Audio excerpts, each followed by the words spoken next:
ilustre querido hermano que hoy día nos va a deleitar, ¿cierto?, con su exposición.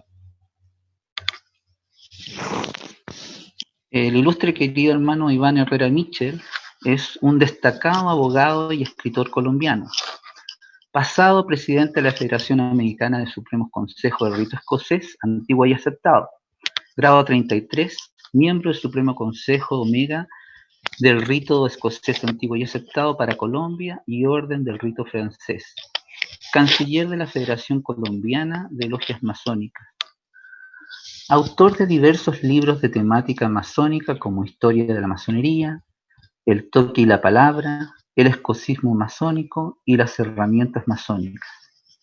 Miembro del Consejo Editorial de la revista Cultura Masónica. Además, tenemos el gran honor de considerarlo miembro destacado del cuerpo editorial de la revista Ánfora, dependiente del Gran Oriente de Chile. Sus credenciales masónicas establecen una larga historia. Al decir de él mismo, fue regular sus primeros 7 años de vida masónica y liberal los otros 27. Hoy pertenece a la logia mixta Obreros de la Libertad número 11, la Federación Colombiana de Logias Masónicas en Barranquilla, Colombia, que practica el rito escocés antiguo y aceptado y el rito francés. Fue iniciado aprendiz masón el 3 de junio de 1983. Es un muy ilustre hermano que sin duda ha sido referente de muchos de nosotros cuando hemos tenido que consultar sobre docencia y doctrina masónica.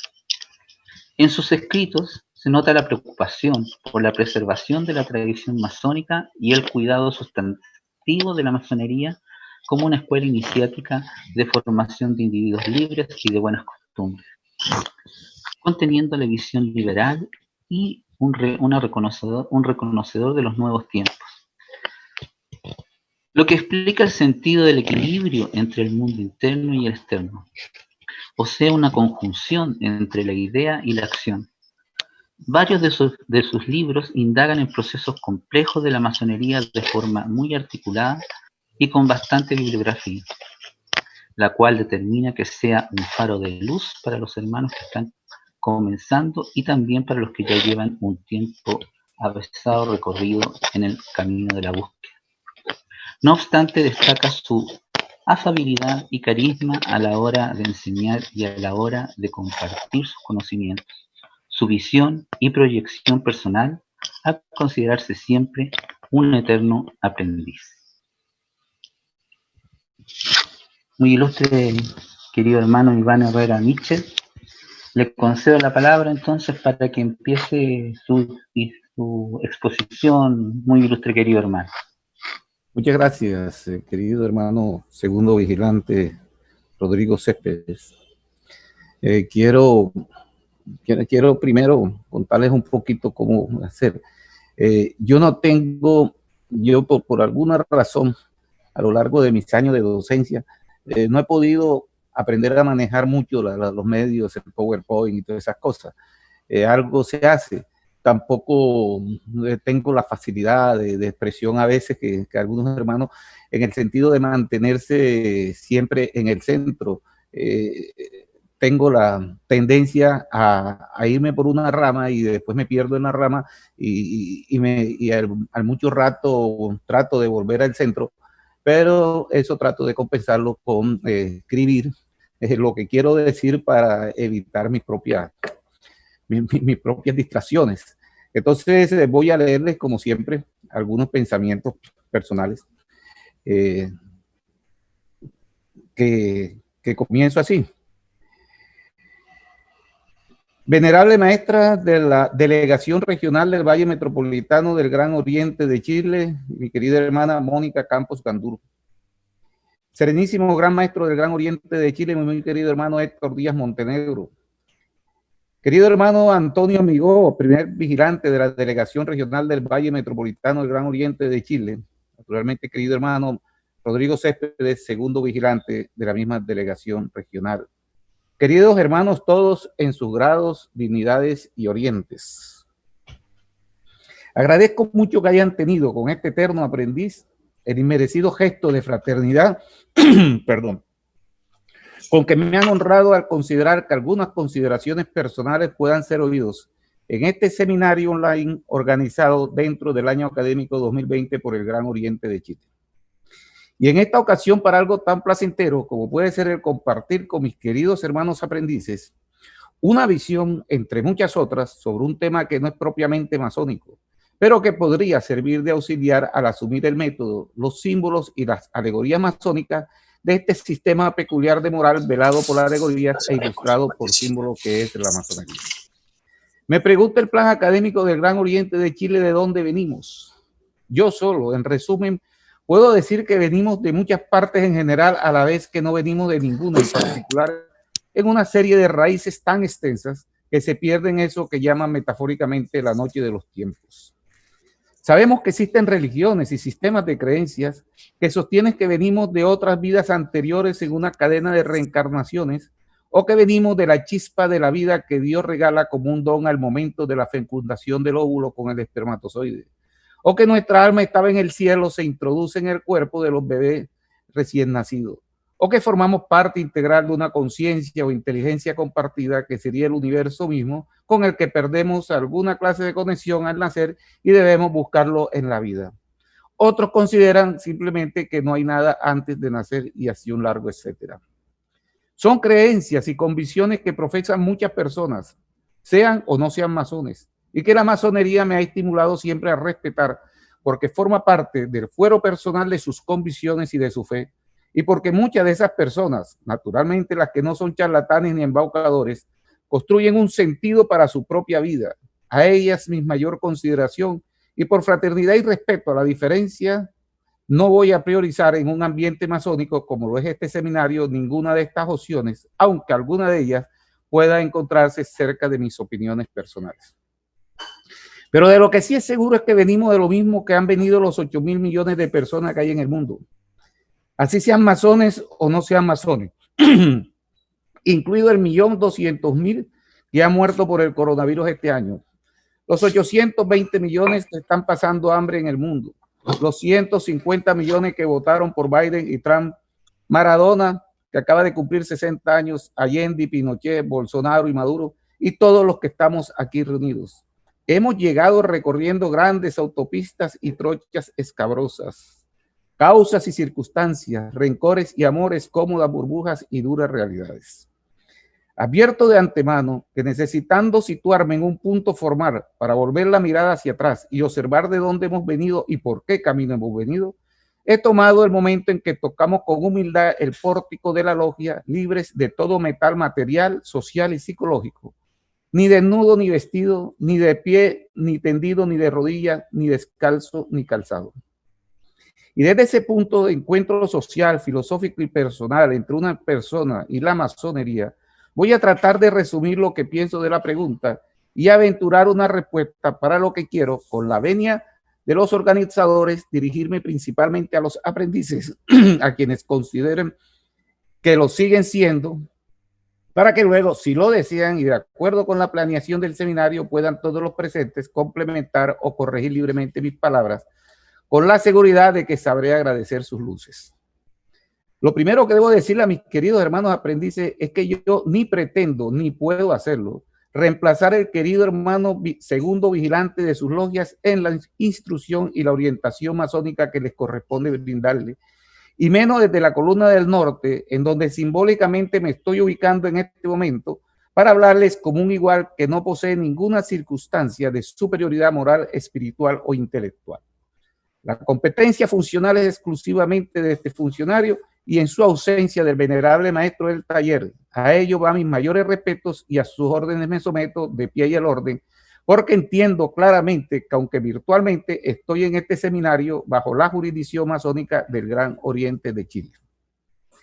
¿De dónde venimos? No es una pregunta exclusiva del método masónico. De hecho, corresponde más a la epistemología, que como sabemos es la parte de la filosofía que estudia los principios, los fundamentos, la extensión y los métodos del conocimiento humano. Pero plantearnos la pregunta de manera explícita es una necesidad metodológica para una reflexión crítica dentro y fuera de la orden masónica.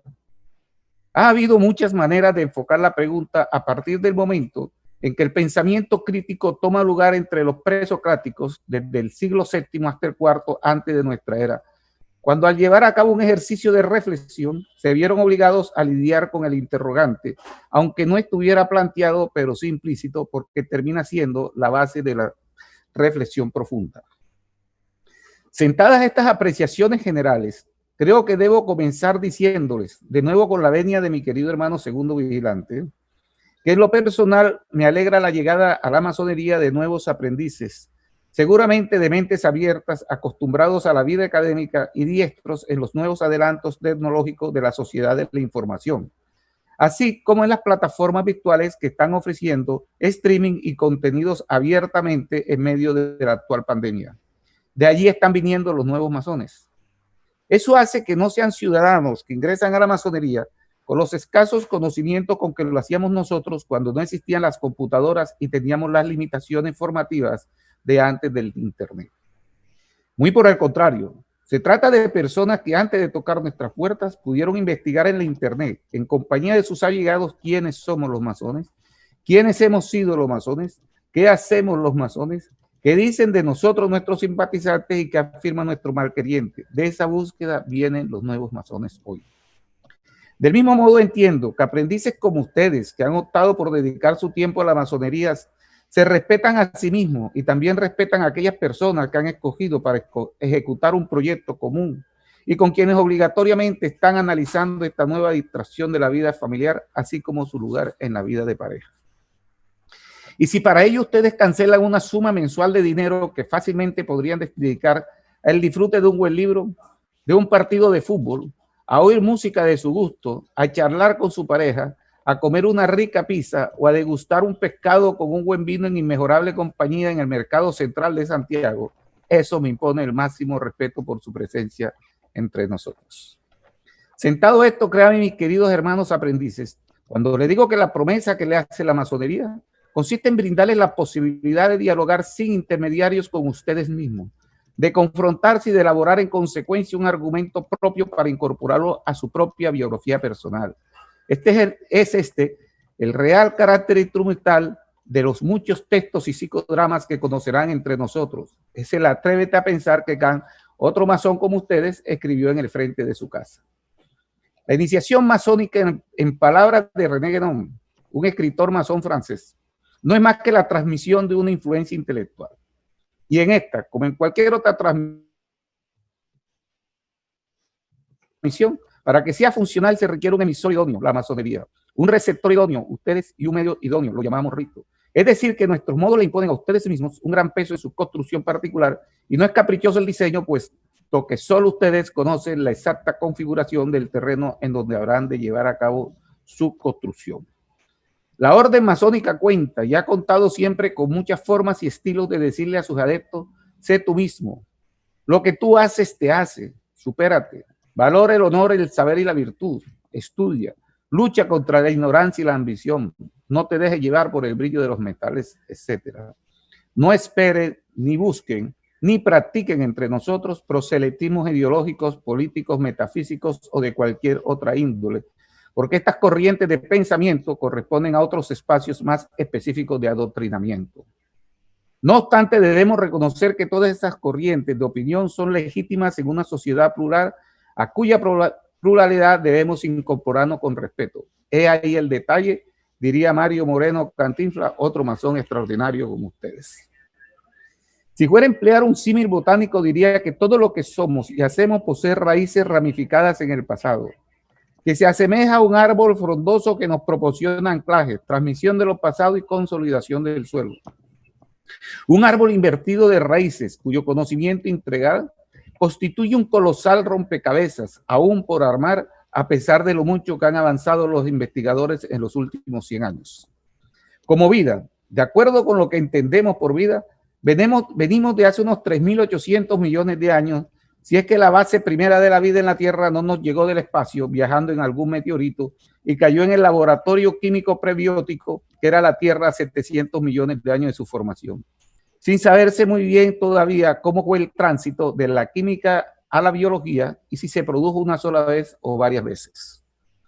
De esas primeras moléculas orgánicas, a lo largo de miles de millones de años, surgieron diferentes explosiones o radiaciones evolutivas con una gran diversificación de organismos, seguidas de extinciones masivas, a la manera figurada de una cáscara de nuez, delgada en los extremos y ancha en el centro. De todo eso venimos. Venimos de la población negra que partió del África hace 60.000 años para conquistar el mundo, y antes venimos de los cromañones y de los neandertales que constituyeron sociedades de cazadores y recolectores. Y antes venimos de un abuelo en común con los chimpancés, y de antes venimos con un abuelo en común con los mamíferos sobrevivientes del meteorito que cayó en el Golfo de México hace 65 millones de años.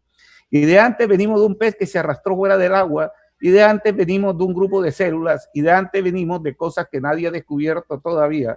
De todo eso venimos. Venimos de sobrevivir a una gran explosión hace unos 13.800 millones de años que originó la materia, el espacio y el tiempo. Y luego de una explosión de una supernova hace 4.600 millones de años que dio origen al sistema solar. Y luego tuvimos la gran suerte de que se formó nuestro planeta a la conveniente distancia de 148 millones de kilómetros del Sol. De todo eso venimos.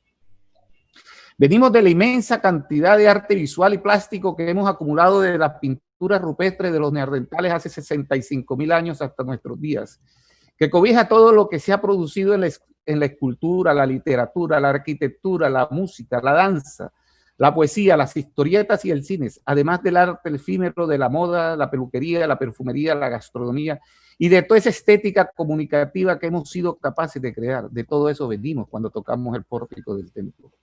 Venimos de lo que recordamos, de lo que no recordamos, de lo que dejó huella y de lo que no dejó huella, en la tradición oral y en la escritura, de lo que se ha descubierto y de lo que no se ha descubierto, de las antiguas civilizaciones de los antiguos asirios, los sumerios, los babilónicos y los egipcios, los indios y los chinos que florecieron a orillas de los ríos Éufrates, Tigris, Nilo, Indo y Amarillo.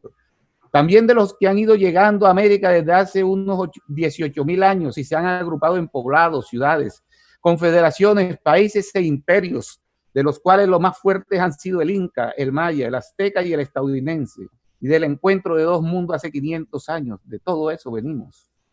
Venimos de la teogonía de los jónicos preguntándose en el siglo VII antes de nuestra era sobre el hombre y el universo, y de lo que afirmaba Platón que dijo Sócrates, y de la cosmogonía de lo que dijo Aristóteles de la razón humana explicando los fenómenos cósmicos y humanos, y de la subordinación de la filosofía a la teología, y de la aparición del pensamiento científico, y de la filosofía moderna de Descartes que reflexiona sobre el conocimiento y el ser humano, y de los filósofos ilustrados de los siglos XVII a XVIII que encontraron la actividad del hombre en el empirismo y el racionalismo. De todo eso venimos cuando tocamos el pórtico del templo. Venimos de Copérnico que nos quitó el centro del universo y de Newton que dijo que gravitábamos alrededor de una bola de candela. Y de Darwin que nos bajó de la nube, de Mendeleev que inventó una tabla periódica de elementos que mostraba que el mundo no estaba constituido de tierra, fuego, agua y aire, y del telescopio Hubble que nos muestra lo pequeñito que somos y que si nos matamos entre nosotros no pasa nada en el universo. De todo eso venimos cuando tocamos el pórtico del templo. Venimos de los grandes libros que han creado realidades, desde el poema Gilgamesh hasta Harry Potter, pasando por los diálogos de Platón, la Biblia, el Corán, las obras de Shakespeare, El Príncipe de Maquiavelo, La riqueza de las naciones de Adam Smith, Crítica de la razón pura de Kant, la Declaración de los Derechos Humanos de la Revolución Francesa, el Manifiesto Comunista de Marie Engels, la interpretación de los sueños de Sigmund Freud, El segundo sexo de Simone de Beauvoir, la breve historia de Stephen Hawking, Mi lucha de Hitler. De todo eso venimos cuando tocamos el templo del pórtico. Cuando tocamos el pórtico del templo, perdón. Venimos de los genes que nos determinan y de la competitividad deportiva que nos divierte, y de los que inventaron la rueda y de los que dominaron el fuego, y de los que idearon el internet y de la ilusión de ser masón, y de la evolución de nuestra fisiología y de todas las guerras en que nos hemos matado, y de todos los colegios en que hemos estudiado, y del crecimiento del cerebro cuando comenzamos a comer carne, y del nacimiento del idioma hace unos 100.000 años, y de la sociedad del espectáculo, y de manejar bicicleta, y de nuestros primeros amores, y de leer a Neruda, y de ir al estadio, y de la privacidad del erotismo, y de soñar quimeras. De todo eso venimos y de mucho más cuando tocamos el pórtico del templo. De toda esa constelación de eventos venimos de la noche de los tiempos y del espacio a tocar el pórtico de buenas costumbres. despojados de todo metal material, social y psicológico, ni desnudo ni vestido, ni de pie ni tendido, ni de rodillas ni descalzos ni calzados. Pero ¿de dónde viene esa batería de ideas con que nos topamos en la asociación a la que tocamos el pórtico y que se define a sí misma desde su nacimiento como un sistema peculiar de moral velado por alegorías e ilustrado por símbolos? El camino está lleno de fechas, de adaptaciones a ideologías locales, de influencias geopolíticas, de líderes, influencers, lo llaman ahora, y de encrucijadas con religiones, con sistemas de creencias de otras escuelas iniciáticas, con pseudociencias y con la política. Yo he escrito un libro de 300 páginas para contar con rigor historiográfico el camino real por donde hemos venido, que desde el año 2000 ya lleva varias ediciones en español, en portugués y en formato electrónico. Y le puse por título Historia no oficial de la masonería, porque me pareció útil advertir desde la carátula que no voy a repetir las narrativas épicas de exaltación de acontecimientos, de masonización de personajes históricos que nada tuvieron que ver con la orden y de fantasiosos orígenes místicos que caracterizan las versiones oficiales, dirigidas a la mayoría a darse lustros a sí mismos sin mayor preocupación por la veracidad de lo que dicen. Es un hecho incontrovertible que la masonería es un fenómeno plural que ha abarcado y abarca diferentes respuestas a la actitud interrogativa que define la actitud filosófica. La masonería moderna se inició como un fenómeno sociológico del siglo XVIII, netamente europeo, en el que por lo tanto brillaron por su ausencia las filosofías amerindias, las filosofías árabes preislámicas, la filosofía del África subsahariana, la filosofía mística del Tíbet y la filosofía japonesa, para citar tan solo unos cuantos ejemplos. En este orden de ideas, los diferentes linajes ideológicos en que se divide la orden ha discrepado en que algunos ofrecen respuestas dogmáticas a las preguntas filosóficas, otros consideran más importantes las respuestas racionales y algunos más poseen un marco conceptual en el que conviven intuiciones espiritualistas y raciocinios aristotélicos. Otros más buscan convertir a la masonería en una institución evangelizadora de un sistema de creencias similar al de las religiones y pretenden que la masonería está creada para ganar nuevos adeptos para ellas. También encontramos una masonería que viene de una versión masculina que no admite mujeres, pero sí transexuales. Otra femenina que no admite hombres y de una que admite hombres y mujeres sin problemas. De todo eso viene la masonería cuando tocamos el pórtico del templo. No venimos de una masonería cuya misión sea el inculcar creencias a sus miembros. Por el contrario, venimos de una orden que respete escrupulosamente a quien las tiene, aunque en el camino algunos hermanos hayan desviado las aguas hacia el molino de sus creencias, estructurando discursos sobre contenidos ajenos. De cualquier manera, cuando la masonería moderna nace en 1717, lo hace inmersa en un ambiente obrero primero y aristocrático después del Reino Unido, en el cual las afirmaciones que se hacían desde las ciencias experimentales desafiaban los discursos religiosos dominantes, en los que la filosofía y la teología marchaban de la mano, y las religiones cristianas legitimaban el derecho a gobernar en unos días en que se vivía un cambio de rey y en consecuencia de pérdida de poder del anterior encargado de las obras públicas del reino. En desarrollo de esta nueva institucionalidad masónica, las normas fundacionales de las que venimos fueron los reglamentos generales George Payne de 1721 y las constituciones de Anderson de 1723, que derogaron los antiguos old chairs de los gremios económicos de la construcción. De ella viene la masonería que encontramos cuando tocamos el pórtico del templo. Pero como la masonería surge a lomo de caballo de la modernidad, los rasgos fuertes de la filosofía del humanismo, tales como la secularización del conocimiento, el fortalecimiento de la ciencia y el impulso del libre pensamiento, también la afectaron en gran medida, resultando en consecuencia que una rama de la masonería puso el acento de sus reflexiones en la dignidad intrínseca del hombre y en su valor social. No obstante, es un hecho innegable que la masonería viene de un ambiente cristiano que gravitaba sustancialmente sobre el legado de los dos más importantes escuelas filosóficas y teológicas de la Edad Media, a saber, primero, la patrística, que es la escuela de pensamiento que se da entre los siglos IV y VIII de nuestra era. En ello los pensadores San Agustín de Hipona, entre otros, concilian la idea de la existencia de un alma planteada por Platón con los dogmas cristianos. Segundo, la escolástica, que es un movimiento que se presenta del siglo XI al XV de nuestra era y tiene como eje central la tesis de Santo Tomás de Aquino, quien retoma el pensamiento racional aristotélico y lo incorpora a la teología cristiana, abriendo la discusión entre fe y razón como manifestaciones de un mismo Dios, conceptos que en caso de contradecirse deben priorizar lo que predica la fe.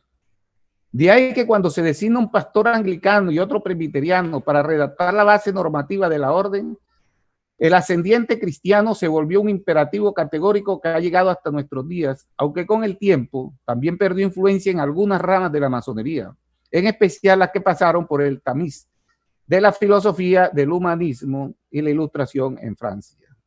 Es decir, que la base sociológica europea del siglo XVIII, unida a la nueva libertad para pensar del humanismo, común en la filosofía y en la masonería, propicia la pluralidad de inclinaciones filosóficas que observamos en la actualidad.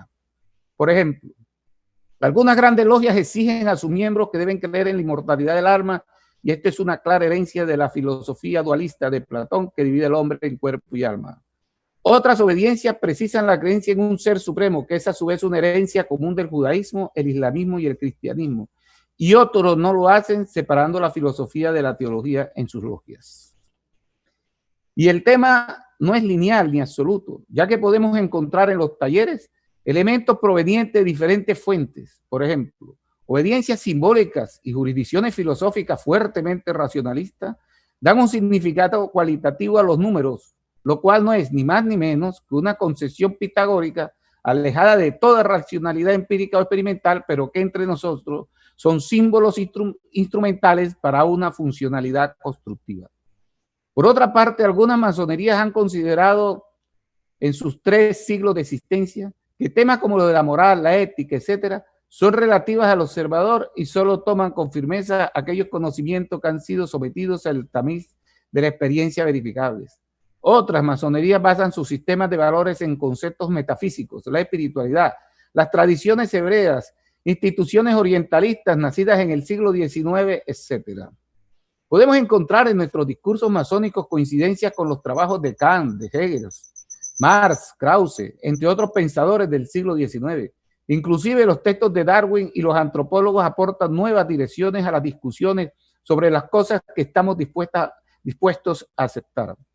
Ocuparnos de cada tópico en particular excedería los límites de esta charla, que solo intenta una aproximación a las principales escuelas filosóficas que han influido en el origen de lo que encontramos tras el pórtico de la logia cuando lo tocamos con humildad, libres de todo metal, material, social y psicológico, ni desnudo ni vestido, ni de pie, ni tendido, ni de rodillas, ni descalzo, ni calzado. De todos modos, en cuanto se refiere al siglo XXI y al margen de aquellas masonerías que buscan una experiencia mística en sus miembros o mantienen una posición filosófica derivada de la conciliación del mundo griego con los contenidos bíblicos, un observador desprevenido notaría con facilidad que el discurso masónico comparte especulaciones con por lo menos las siguientes escuelas filosóficas por su preocupación por temas como la libertad, la voluntad que representa el mazo, el pensamiento crítico y la filosofía de la ciencia, etcétera, que son conceptos bastante trajinados en amplios sectores de la orden masónica desde el siglo XVIII. La primera, el existencialismo. Esta escuela resalta el rol decisivo de la existencia, la libertad y la elección individual basado en el pensamiento filosófico del siglo XVII de Blaise Pascal.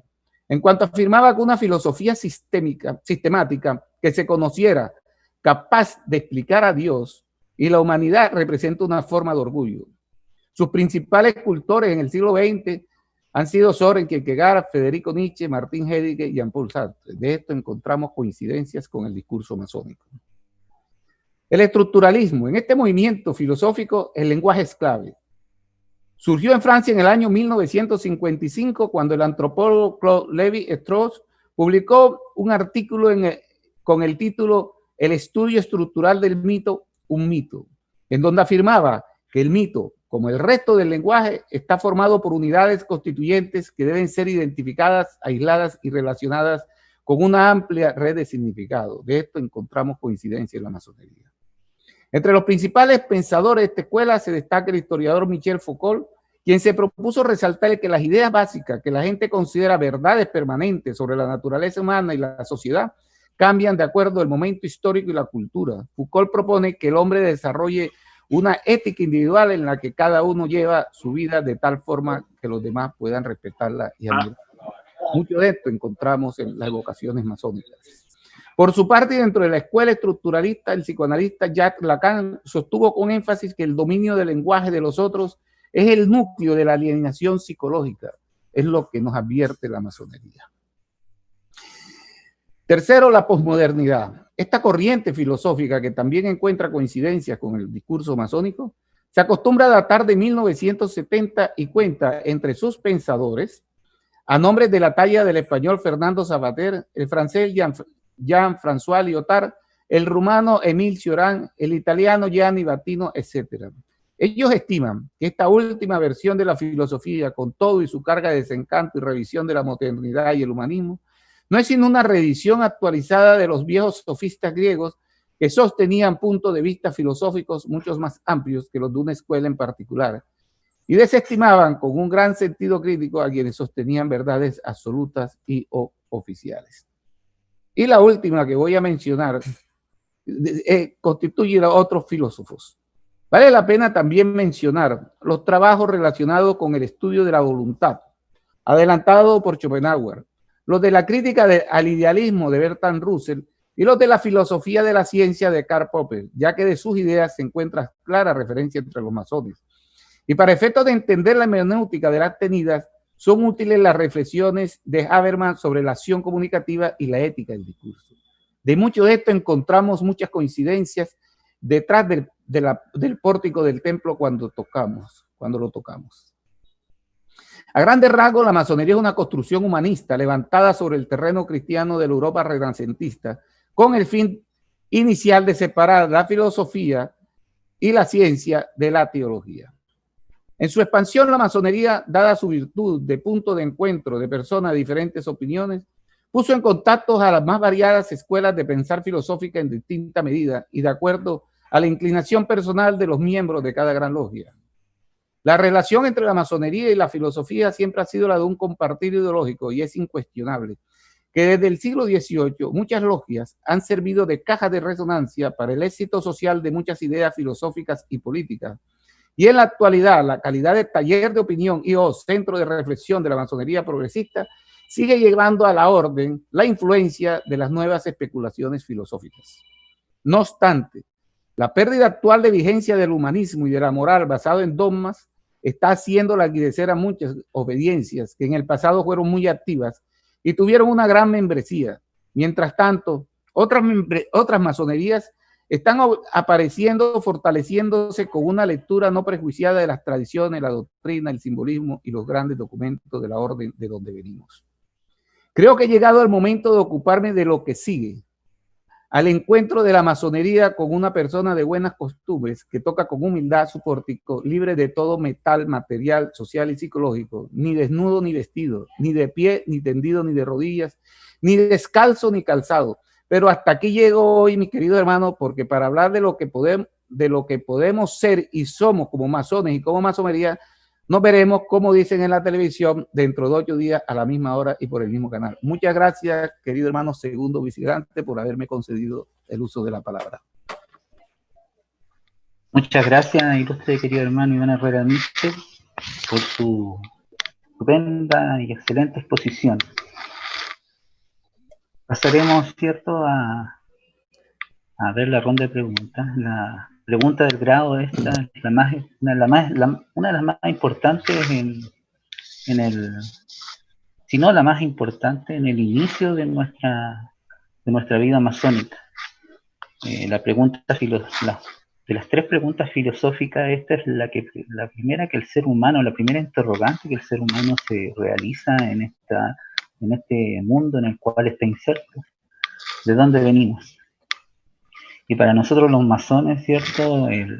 Esta pregunta nos hace hacer el sentido de por qué estamos aquí y de por qué y hacia dónde podemos ir como generación y como raza humana. En el chat hay algunas preguntas. Por ahí visualicé una pregunta del querido hermano Robinson Vergara, el ilustre querido hermano Iván Herrera Mitchell. Dice, ¿de dónde venimos? ¿Dogma o ciencia? ¿Creacionista o evolucionista? Esa es la pregunta. Esa es la pregunta, ilustre querido hermano. A ver, es el gran debate, sobre todo en los Estados Unidos. Es comparar razón y ciencia con los caminos de la fe. Son absolutamente incompatibles en mi caso. Son dos esferas en las que podemos ubicarnos. Yo no pretendo que la ciencia en su estado actual de ir adquiriendo conocimiento responda a todas las preguntas. Y tengo alguna distancia cuando la ciencia trata de responder preguntas filosóficas. Sin embargo, también debo reconocer que es el terreno más firme que podemos transitar cuando nos aproximamos a estas cosas. Las religiones, las creencias tienen una alta dosis de especulación, si se quiere, y de fe en lo que no podemos verificar, en lo que no podemos cruzar con otros datos, dar por cierto. El método científico para decir algo no afirma, dice hasta ahora lo que hemos podido comprobar es que esto se da. Muchas veces dice se da en un 90%. No podemos hacer un dogmatismo de la ciencia. La ciencia es un proceso en desarrollo que va descubriendo cosas y solamente afirma lo que ha podido comprobar. No afirma más nada. La ciencia no dice, si no tengo una respuesta para esto, me paso a esto y dice, es porque es esto. Porque detrás de lo visible hay esto y esto es lo que es. Entonces, no, la ciencia no actúa así. Entonces, cuando el tema de creacionismo y los relatos científicos, aquí hay un sacerdote jesuita extraordinario, que se llama Teilhard de Chardin, en que trata de conciliar de la ciencia y la fe en el siglo XX. Y él dice que no son incompatibles, no podemos, dice Nate Tyson, que el Dios de lo vacío, donde no hay una explicación, ahí está Dios y eso lo hizo Dios. No. Eso es hacer trampa en el discurso. Y aquí es donde vamos a Habermas y su acción comunicativa y la ética del debate. La ética del debate significa de que tenemos que ser absolutamente de buena fe y sin trampa cuando vayamos a debatir. Los caminos de la fe tienen un escenario absolutamente diferente a los caminos de la ciencia. No son incompatibles, ni mucho menos. A ver, esto es mi opinión personal. Pero entiendo que algunas personas hacen de la ciencia un dogma y dicen que son adogmáticos, y otros de sus creencias. No solamente las viven, que eso está bien. Yo creo que las creencias deben ser vividas, deben ser traducidas a la cotidianidad de la vida, a nuestros pensamientos, a nuestro accionar. Lo cansón y aburridor es cuando esa persona, a partir de su creencia, con el dale que dale, o sea, lo califica uno, lo descalifica porque uno las comparte o no las comparte. Y aquí es donde la masonería, como yo la concibo, como me gusta concebirla y como yo la única forma de yo de aceptarla para mí, proyecto de vida personal, es la que me dice, sé tú, usa tu cabeza. Y mi cabeza también está determinada también por una fisiología del cerebro y por muchas cosas que las neurociencias en estos momentos están descubriendo y están diciendo cosas. No soy liberal ni soy conservador por el camino de la filosofía. Parece que hay una base fisiológica del cerebro que determina algunas inclinaciones que parece que pueden ser moldeables a partir de la influencia del exterior, de las circunstancias que hablaba Ortega y Gasset. No sé si eso responde la pregunta. Gracias, ilustre querido hermano. Otra pregunta aquí del querido hermano Sixto Chávez dice así: para dar respuesta a de dónde venimos y parafraseando a Kant, ¿qué debemos conocer? En algunos orientes se exige el estudio del ritual de aprendices, la construcción y reglamentos del oriente y de la logia en sí. ¿Es su opinión? ¿Es suficiente? Gracias. A ver, primero, es obligatorio. Tenemos que saber dónde está. Es lo más sensato del mundo. Entro en una asociación de hinchas del Colo-Colo y quiero saber los reglamentos, a qué tengo derecho, a qué tengo deberes, cómo son las cosas, si hay una personería jurídica, qué efecto legal. O sea, es necesario conocer los reglamentos de la logia y, digamos, los reglamentos y estatutos. Es elemental, o sea, eso no es masónico, eso es absolutamente de nuestra vida social y se traduce naturaleza transversal de la masonería. Ahora bien, hay normas de los cuales son referentes esas cosas. Nosotros, por ejemplo, voy a explicar, no sé si el hermano es abogado o no, voy a explicar algo de los dos. En Colombia tenemos los principios fundamentales. Tengo derecho a un debido proceso, tengo derecho a que no me discriminen por el color de mi piel, tengo derecho a la salud, tengo derecho. Esos derechos yo tengo que saber que tengo derecho a eso. A mí me encantaría que todos en los colegios educaran a los ciudadanos acerca de los derechos y los deberes que tenemos como ciudadanos. Pero todos esos derechos y deberes que están en la Constitución Política de la República de Colombia, esa partecita está absolutamente referenciado por la Declaración de los Derechos Humanos de 1948 y algunos otros derechos humanos que se han ido reconociendo, como ahora que se discute el derecho de la paz. Todavía no ha sido positivizado, todavía no ha sido escrito en la Constitución, pero termina siendo referentes preponderantes al momento de la interpretación de las normas internas. Claro que tenemos que tener la respuesta, me extendí, pero la respuesta es sí. Y además muchas otras cosas. Ahora, perdón, ¿cuáles son esas otras cosas? ¿Cuáles son esas otras cosas? En esto ya hay que ir. ¿A qué nos referenciamos? Para mí, lo común de todo, donde hay muchas reglamentaciones, y yo siempre he dicho, en el siglo XIX, a mediados, se volvió un deporte nacional, y esto tienen que saberlo, no es un tema de grado 33 ni nada. Se volvió un deporte nacional en los Estados Unidos, sacar listado del arma, y cada quien sacó un listado del arma. Unos eran 100 y otros 25, que fueron los que más éxito tuvieron, y otros eran 5 y otros eran 3 nada más. Ese es un tema estadounidense que tuvo mucho éxito, la verdad, entre nosotros. Pero esos landmarks son absolutamente especulativos y un tratar de hacer una masonería en lo que tenían, en su modelo que tenían en su propia cabeza. Pero todas esas ramas que no tienen nada que ver con las europeas ni nada, se confluyen en una. La masonería, cuando se crea en su versión actual, en 1717, la primera reglamentación fueron los reglamentos de George Payne, 1721. Y a los 2 años, 1723, la conocida como la Constitución de Anderson, la primera versión de 1723. Ya cuando llega el 1730, ya la masonería atravesó el Canal de la Mancha y se adquirió una versión nueva en todo el continente europeo.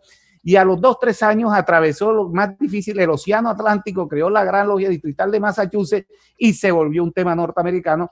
Y nunca más volvimos a tener una reglamentación común. Entonces, si nosotros vamos a mirar lo fundacional común para todos, estas son las dos constituciones, las dos reglamentaciones fundacionales que nos definen. La de 1723, la Constitución de Anderson, que recoge en muy buena medida los reglamentos que hizo George Payne, se escribe por recomendación del duque de Montagu, que fue el que organizó esto de manera en que aristocratizó la masonería de la época, y de acuerdo al relato oficial dejamos de ser obreros para comenzar a entrar los duques y los reyes y estas cosas. Gracias, querido hermano, ilustre querido hermano Iván. Hay otra pregunta por aquí, viendo el orden, del querido hermano Alfonso Vergel. ¿Por qué siempre se reseña el comienzo de la masonería a partir del año 1717 y se descarta el verdadero origen ancestral? Muy respetable, maestro. Nada surge por generación espontánea. Nada surge por generación espontánea.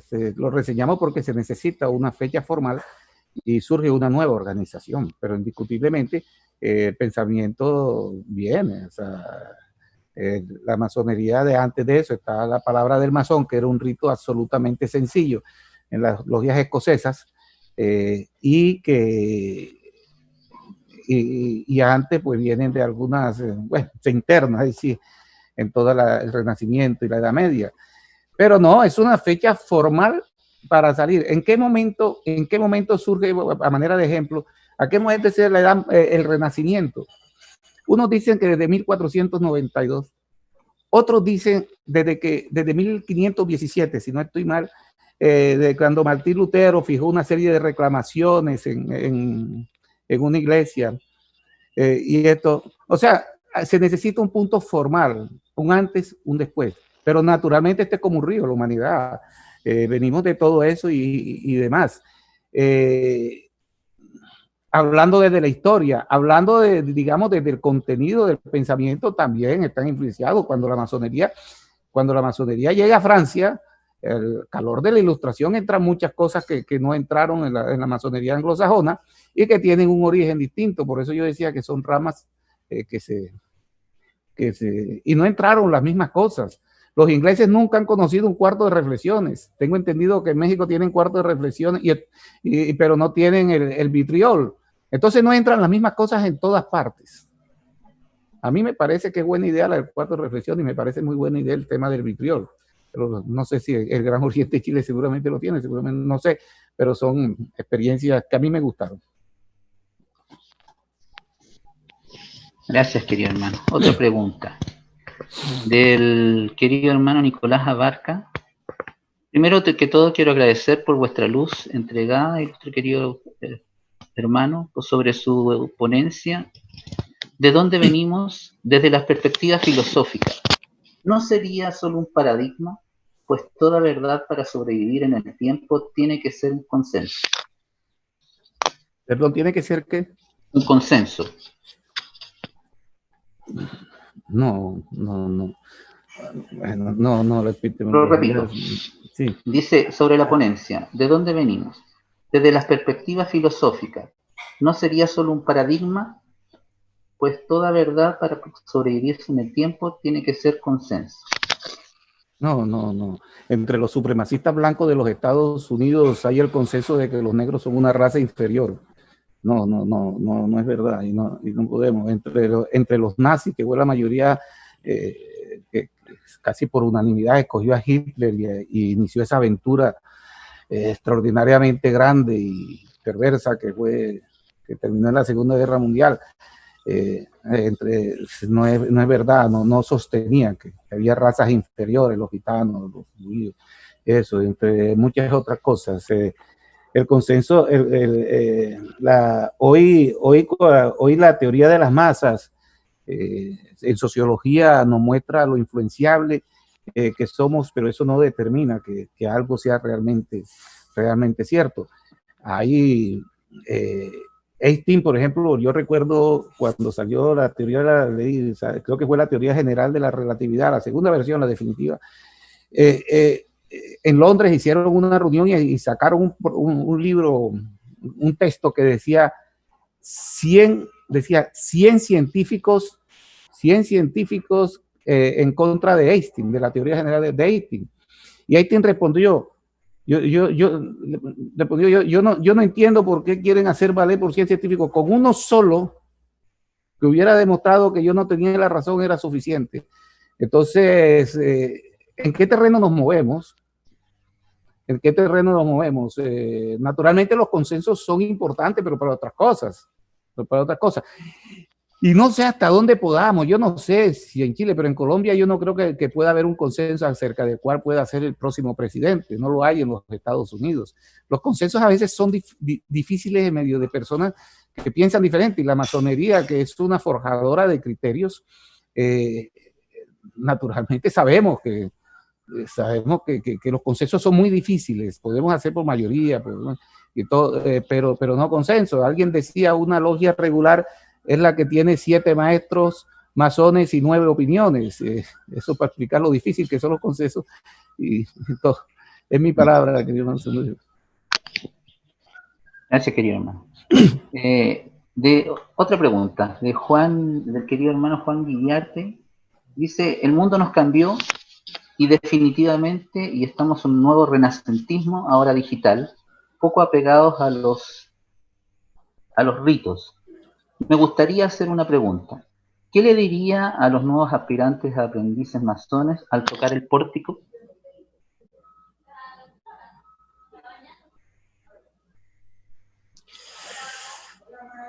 a los nuevos aspirantes, todavía no son masones, yo le diría que siga siendo él, que busque o sea, que va a entrar a una asociación que le hace algunas invitaciones para que prosperen una mejor versión de sí mismo. Tengo que hablar en términos profanos. Eso le diría, sé tú, como dice Desiderata. Nunca dejes de ser tú, búscate a ti mismo, reencuéntrate contigo mismo y sí, eso le diría yo. Naturalmente no le diría, cuídate de que te vayan a adoctrinar en algo. Eso se lo diría una vez que se iniciara. Es mi palabra. Gracias, querido hermano. De la querida hermana Edith Camerano, dice, ¿por qué siempre respondemos de dónde venimos a través de la historia? En masonería también debemos responderla de forma individual. ¿De dónde vengo yo? ¿Cuál es el aporte que espero de la orden?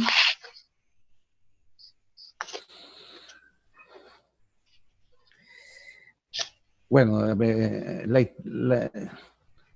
historia es la historia no es lo que sucedió, es lo que recordamos, cómo lo recordamos y para qué lo recordamos.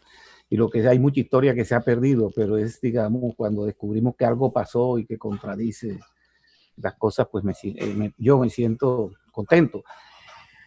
Naturalmente las historias son hechos, pero digamos, pero no se limitan a fechas y lugares. Las historias hay que contextualizarlas y en la contextualización intervienen muchas cosas, la política, la sociología, la filosofía, el sistema de creencias, muchas cosas, el sistema de si somos colonia, dónde nacemos, las épocas. Pero sí hay, pero en el proceso de Vitriol, yo le doy mucha importancia al primer viaje, bueno, todos los libros dicen que los 3 viajes, yo siempre son 4, y a veces me encuentro con gente que dice que son 4. El primer viaje dentro de nosotros mismos es el Vitriol. El Vitriol es el encontrarnos, es lo que decía el Delfos, el conócete a ti mismo. Yo le doy mucha importancia a eso de lo que se ha llegado digamos, de la alquimia, de la Edad Media, el diluye y vuelve a construir. Y yo estoy un poquito de acuerdo de pronto con lo que hoy la filosofía que de Simón Bauman hablaba de la sociedad líquida. Sí, indiscutiblemente en el Renacimiento él hablaba de la sociedad. La sociedad sólida es la que sabemos, la de antes, todo estaba en su lugar, la de los abuelos, todo está en su lugar. Hoy sí hay un nuevo renacimiento como eso, pero con diferentes contextos, como la espiral cartesiana, el mismo punto, pero en otro punto. Un punto más adelante, yo no voy a decir superior, más adelante, porque superior me explica otra cosa.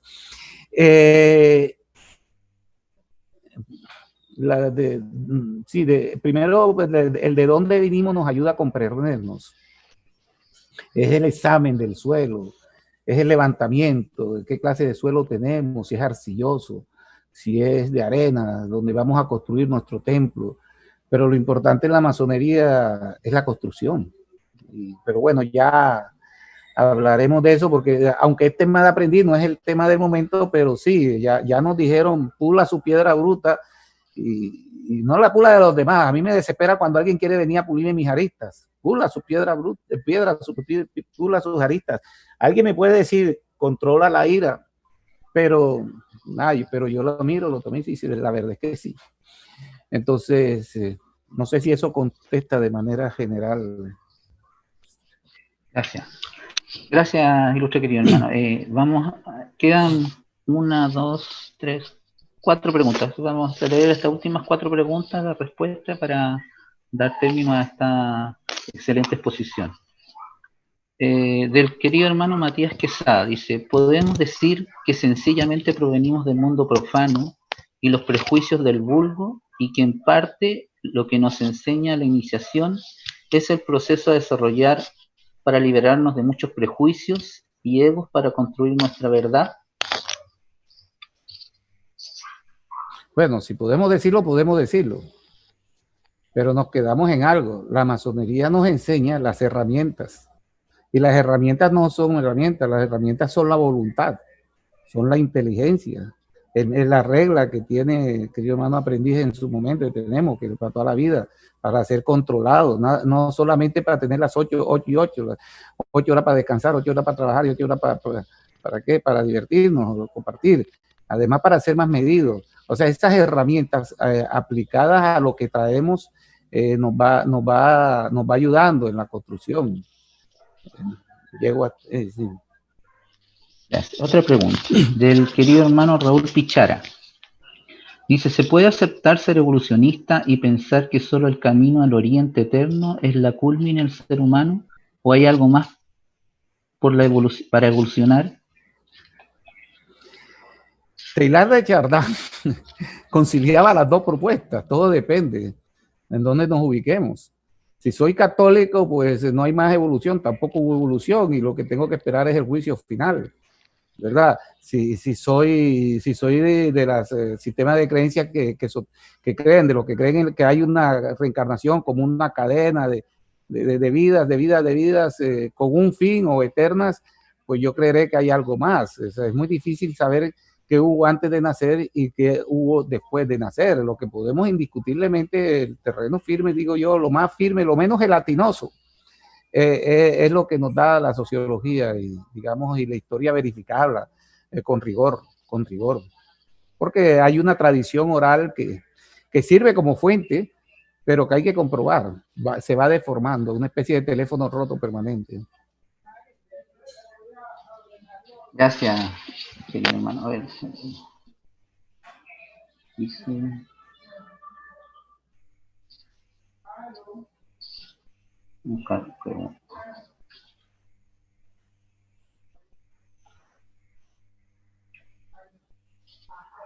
Dice, el querido hermano Francisco Hernández. Dice, ¿de dónde venimos? Sin duda también nos lleva a conocerte a ti mismo, pero el masón llega alguna vez a conocerse del todo, considerando que se dice que si logramos conocer nuestro microcosmos, podemos conocer el macrocosmos. Bueno, a ver, dos temas. El masón y el no masón, ¿hasta dónde podemos llegar a conocernos? Que me lo explique un psiquiatra o un neurocientífico. Y el tema de explicarnos el microcosmos y el microcosmos, todo, desde que salió un libro en 1908 que se llama El Kybalión, que nadie sabe quién lo escribió, pero dice que es muy antiguo y que lo escribió un señor que se llamaba Hermes Trismegisto, que después me dijeron que no era uno, sino tres, y nadie había oído hablar de él antes de hace 1000 años, pero dicen que era muy antiguo y que era egipcio. Una de las cosas que dijo fue que como es arriba, como es abajo, que el microcosmos se corresponde al macrocosmos. Si nosotros vamos volvemos al terreno firme, resulta de que la teoría cuántica no tiene absolutamente nada que ver, y es uno de los grandes interrogantes. ¿Por qué la teoría cuántica, o sea, de lo mínimo? ¿Por qué no se ajusta a la teoría general de la relatividad, o sea, del universo, por decirlo muy rápido, de Einstein? Se está buscando todavía algo que los armoniza a los dos, porque definitivamente no son iguales y hay cosas que no parece que fueran, pero parece. No es verdad que como es arriba es abajo y no sé qué. Y en el universo, los laboratorios ahora, si leemos la prensa, la divulgación de algunos conceptos que están saliendo y que el mundo lo está manejando y que tenemos que manejarlo, no puedo abstraernos de eso para mudarnos a una burbuja. Está diciendo que parece que hay lugares en el universo en donde las leyes de la física que conocemos no se cumplen. Entonces ahí sí nos metimos en un lío muy grande, porque teníamos por dado que las cosas se caían para abajo, desde que Newton dijo que se caían para abajo y que los planetas giraban la luna por la gravedad. Entonces ahora no, pero el hecho de que allá no se cumplan, y aquí es donde está el peligro, no podemos irnos para la puerta de que ya sabemos que hay parece, lo único que sabemos es que parece que no se cumple, tenemos que investigarlo, parece que no se cumple. Pero que alguien no salga ahora a decirme que él tiene la explicación de por qué no se cumple. Porque es con todo respeto, bueno, no quiero calificarlo, pero lo único que sabemos es que no sabemos, como decía Sócrates, ese tema en particular.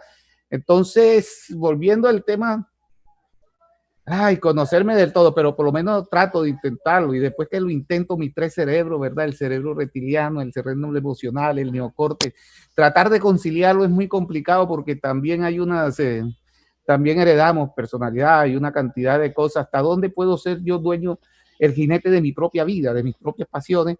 Es uno de los retos, pero a mí me encanta y me parece trascendental que la masonería me diga, sélo, inténtalo.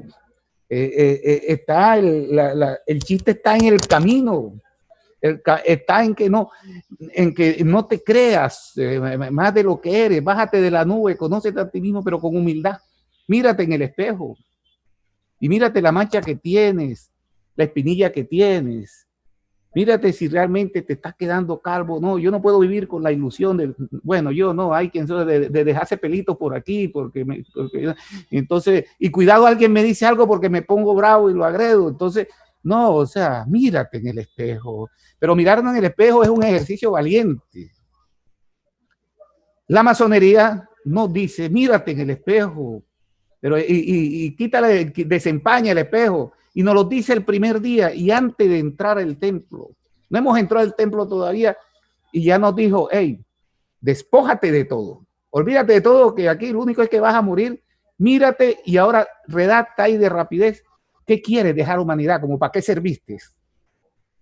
A mí eso me parece, y lo digo en un término muy coloquial, me perdonan que no usa la terminología, pero eso me parece fascinante. Ya quisiera yo que mis hijos de vez en cuando bajaran en su propio vitriol, sea en la masonería o no sea en la masonería, sea en lenguaje masónico o no sea en lenguaje masónico. Pero me parece fascinante la forma en que la masonería me lo dramatiza y me lo hace vivir de una manera espectacular que nunca se me olvida, y recuerdo la fecha esa como recuerdo el cumpleaños de mi cumpleaños o el día que me gradué de bachiller. O sea, fechas importantes, la fecha que me inicié. Qué bueno, significa que el impacto fue bueno, pero no un impacto light, sino realmente lo bueno es que me asustó, que me vibró, que me movió el piso. Eso es, pero yo no sé, ojalá pueda yo conocerme todavía. Mi mujer dice que todavía no me conoce. Yo, bueno, llevamos 30 y pico años casados, yo tampoco me conozco mucho. ¿Quién conoce a quién? Incluyéndonos a nosotros mismos. Estoy de acuerdo. Además porque cambiamos. Además porque cambiamos. Yo puedo tener un diálogo. Yo cuando tenía 30 años estaba perfecto para la foto. Pero yo podría tener algo ahora que le doble esa edad a mi diálogo con aquel joven de 30 años recién casado, con una niña, y ¿qué hablaría yo con él? Indiscutiblemente, siendo lo mismo, ya no somos lo mismo, ni siquiera mi cédula, ni siquiera la célula mía ya se cambiaron. Yo no sé cada cuánto dicen que uno, no es tanto como la culebra, pero uno se cambia la cédula y se convierte en otro. Entonces, conocerme a mí mismo también habría que hacer un par. Yo no creo, bueno, no voy a decir, y ojalá algún día haya una técnica para conocerme del todo. Me perdonan que me extiendan, pero me dan cuerda. Entonces. No se preocupe, nuestro querido hermano. Hay una pregunta del querido hermano Orlando Zambrano, pero creo que en el mismo tenor del anterior, creo que le dio ya la respuesta, ¿cierto? Con su intervención anterior.